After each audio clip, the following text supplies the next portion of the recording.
Hello guys, in this video I'm going to show you how you can add the overlay in CapCut for PC. I think this video is especially for those of you who are using CapCut PC for the first time. So it's super simple.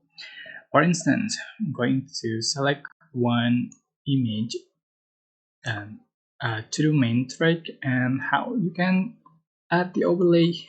So easy.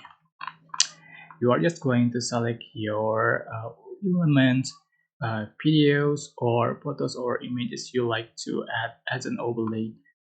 Just add to track, but on top, on another add another sorry, you can put on top another clip like this. So this is um, photo overlay. You can resize just body position, and you can blend the overlay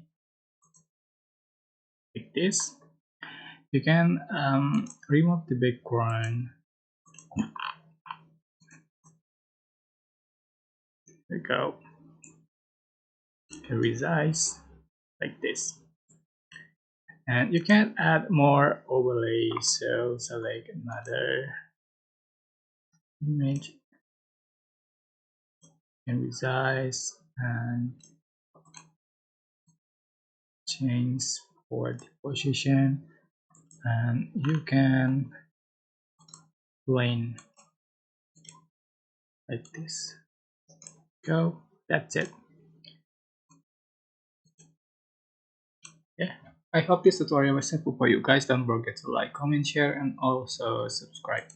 If you have any question, please like in the comment section below. Thank you so much for watching.